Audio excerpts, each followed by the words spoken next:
Ouais, c'est difficile à expliquer, sincèrement. Enfin, ouais, ça va être des théories. C'est notre premier match à cette heure-ci, avec la température. Voilà, mais sincèrement, c'est que des théories. Ça se voyait dès l'échauffement, même, j'ai envie de dire, depuis hier, où bah, on a changé l'heure de l'entraînement. Et c'est vrai que c'était beaucoup moins bien que ces derniers temps. Mais voilà, après, ce qu'on se dit, c'est que quand on passe tellement à côté, bah, on peut que rebondir. Donc, c'est frustrant pour les joueurs, parce que c'est vraiment une mauvaise prestation. Pour les gens qui ont fait le déplacement, nos supporters qui sont venus jusqu'ici, c'est vrai que c'est dur.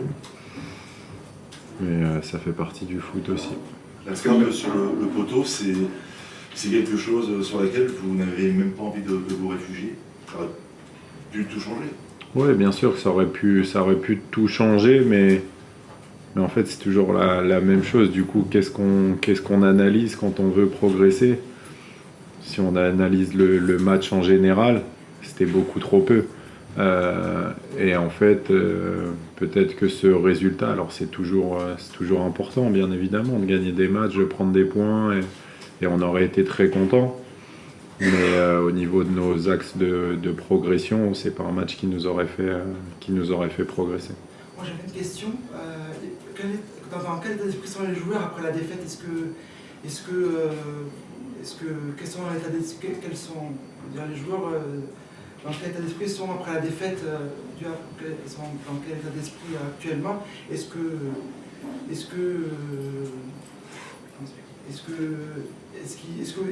vous êtes confiant pour la suite du championnat, ou est-ce qu'ils vont plus est-ce que vous sentez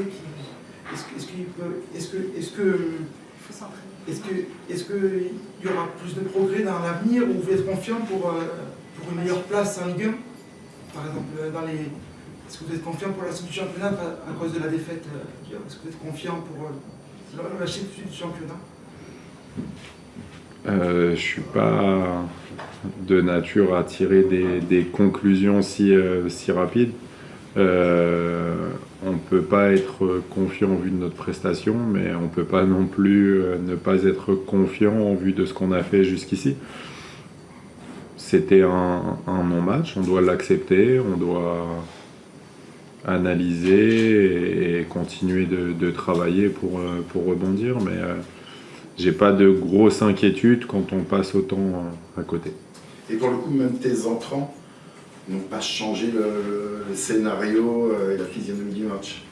Ils se sont réellement mis eux aussi au diapason des autres. Ouais, je pense que c'était compliqué. C'est pour ça que c'est dur à expliquer et à analyser quand il n'y a rien qui va, en fait. Donc, le premier, c'est moi. Est-ce que j'ai fait les bons choix? Je pense qu'en fait, ce qui est très compliqué, c'est qu'on faisait un non-match, mais malgré tout, les seuls dangers qu'il y avait, ils venaient de nous-mêmes. Donc on était vraiment bien, et d'un point de vue tactique, mais techniquement, on est tellement passé à côté qu'on ne s'est pas donné l'occasion d'inverser les choses, parce que c'est une équipe qui, malgré tout, nous laissait la place de jouer. Peut-être plus que ce qu'on avait eu jusqu'ici, mais on n'a jamais réussi à prendre le lead au niveau technique, et malheureusement, ce qui devait arriver arriva.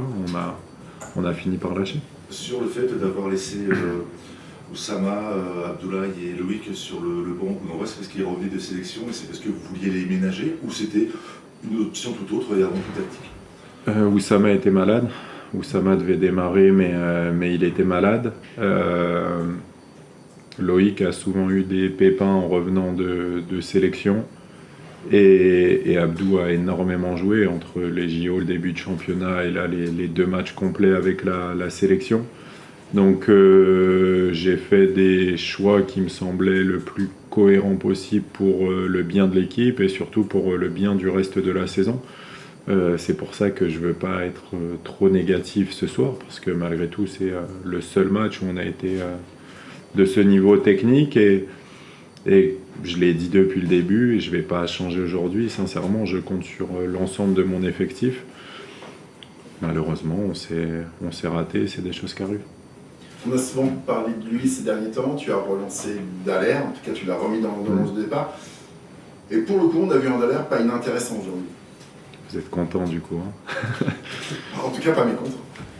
Mais moi, je le dis depuis le début, je sais que c'est dur parce qu'on veut toujours être titulaire. On veut toujours, mais je le dis depuis le début, je le répète, Dallaire, je juge déjà les hommes parce que quand on a une vie commune si longue à effectuer tout au long de la saison, c'est une personne extraordinaire qui est d'un investissement irréprochable. Et aujourd'hui, moi, je suis pas surpris. Je sais que peu importe le moment, qui commence, qui rentre, je pourrais toujours compter sur lui. Aujourd'hui, il s'est pas mis on va dire, au niveau des autres. Il a su hausser le niveau, être à son niveau à lui. Et du coup, ça lui donne une prestation cohérente. En revanche, offensivement, ça reste. Alors, effectivement, voilà, il n'y a pas non plus l'intensité espérée, il n'y avait pas l'inspiration espérée, mais il n'empêche que devant, ça ne pèse pas, quoi. C'est très léger. On a très peu pesé offensivement. C'est ce qui est dérangeant parce qu'ils nous ont vraiment laissé la place et l'opportunité. Au niveau de ce qu'on avait travaillé, on a eu l'occasion de le revoir avec des espaces dans le dos de leurs centraux. Et malheureusement, quand on est arrivé à jouer les 1 contre 1, rentrer dans leur surface, on a très peu pesé, mais encore une fois, je ne veux pas me réfugier ou charger mes attaquants. Peut-être qu'ils n'ont pas été assez bien accompagnés, peut-être que mes milieux auraient pu plonger à leur place. Donc voilà, c'est une défaillance collective, moi y compris, et on va tous s'y remettre et pas accabler un poste plus qu'un autre. Moi j'ai une question, est-ce que par rapport à l'équipe, est-ce que pour les prochains matchs il y aura du changement ou il y a des remplaçants qui peuvent gagner la titularisation des remplaçants? Est-ce que ça va rester pareil ou ça va changer, ou est-ce qu'il y aura des remplaçants qui vont être titulaires durant la saison? Une semaine c'est tellement long que je pense qu'il y aura des changements parce que dans la semaine peut y avoir beaucoup de choses. On l'a vu, par exemple, Oussama qui devait démarrer, qui est malade, c'est des choses qu'on ne peut pas anticiper. Donc voilà, l'essentiel, c'est de compter sur tout un groupe, sur 11 qui démarrent. J'ai totalement confiance en tous mes joueurs qui sont tous extrêmement investis et on va tous relever la tête.